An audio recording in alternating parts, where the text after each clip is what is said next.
Cue the intro.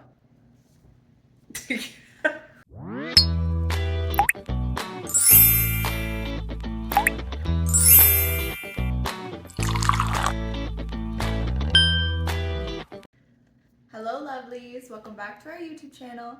If you haven't seen our faces before, I'm Danny. And I'm Maria. Today we're going to talk about surfactants. So I'm sure you've heard the word surfactant being tossed around when you're shopping for shampoos and other products and how they're bad for you, but did you know it's much deeper than that? Surfactants, otherwise known as surface active ingredients, are a principal class of cosmetic ingredients, and they make up a lot of the products that we use today. Without surfactants, a lot of the formulations you see in stores would be unattainable. So what is a surfactant? In its simplest form, it's a chemical that can interact with both oil and water phases. It can do that because its chemical structure has both hydrophilic and lipophilic ends. This unique property of surfactants allows them to be used for a multitude of functions. Some of them including emulsification, cleansing, foam boosting, wetting, anti-foaming, conditioning, preserving, stabilizing, controlling viscosity, and so much more. There are a lot of things surfactants can do, and now you kind of understand why they're a principal chemical that's used in so many different products. So let's take a step back and actually find out what different types of surfactants there are. So there are four main types of surfactants: anionic, cationic, non-ionic, and amphoteric. So first, let's dig deeper into anionic surfactants. Anionic surfactants contain a negatively charged head and are known as your detergents. These anionic surfactants are typically the primary ingredient in most cleaning products, and they fall under the bad rap category in a lot of shampoos. These are your infamous sulfates. Each anionic surfactant, however, is made differently, and some can be more drying and stripping than others. However, they are really important in removing buildup and excess oils within the hair and skin. The second type of surfactant we'll talk about is cationic surfactants. These surfactants have a positively charged head and act as conditioning agents because the skin and hair usually have a negative charge. The positive head is attracted to the negative surfaces of the skin and hair and will create a protective layer around them.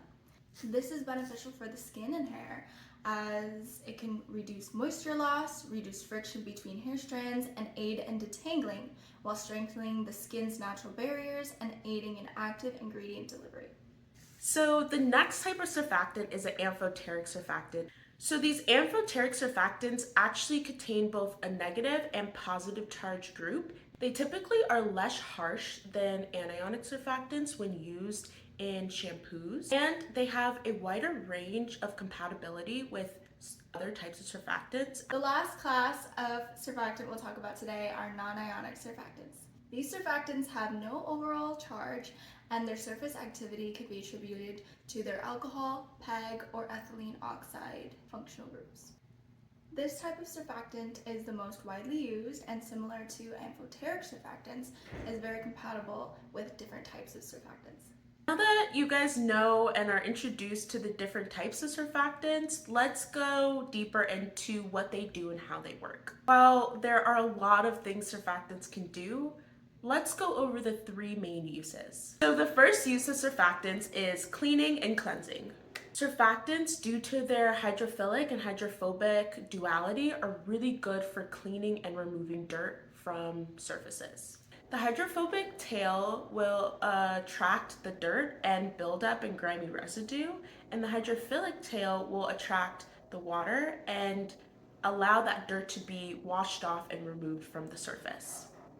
While this works for buildup and excess oils, it also works for our normal natural oils on our skin and hair, which is why sometimes surfactants can cause dryness. The second use of surfactants is emulsifying and solubilizing. The truth of the matter is that for a lot of our cosmetics, there are oils and water phases in them.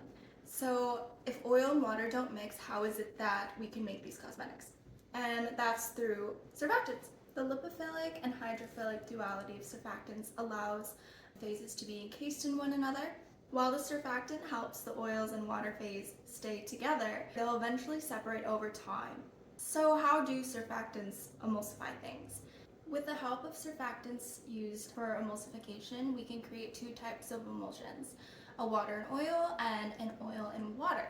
The mixtures can have either water as its bulk phase with oil droplets suspended throughout, or oil as its bulk phase with water suspended throughout. So because the surfactants can interact with both the water and oil phases, they're able to help surround the dispersed droplets in the bulk phase and then keep them from combining into two separate phases. So a surfactant can also be used as a solubilizer, and solubilization is very similar to emulsification, but typically it's mostly oil and water, and the oil amount is a lot lower. This is something as if you needed to put in a fragrance or an essential oil in a mainly water-soluble mixture.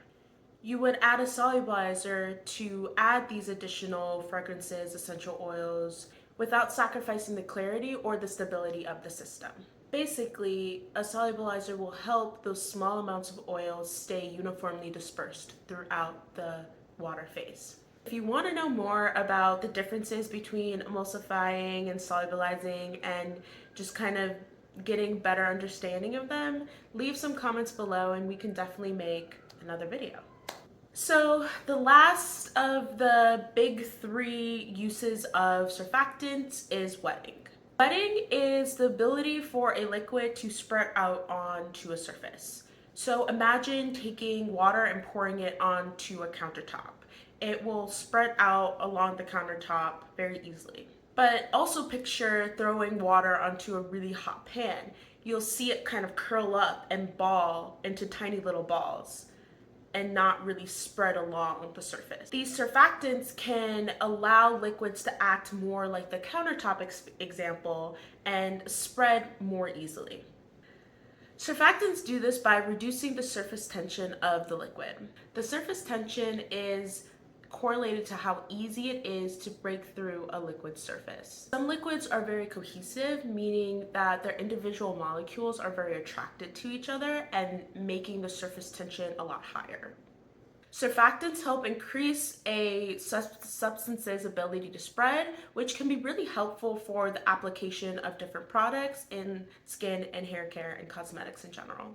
If you enjoyed what you watched today, please leave a like and comment, and subscribe if you're interested in seeing anything more from us. Bye! Bye!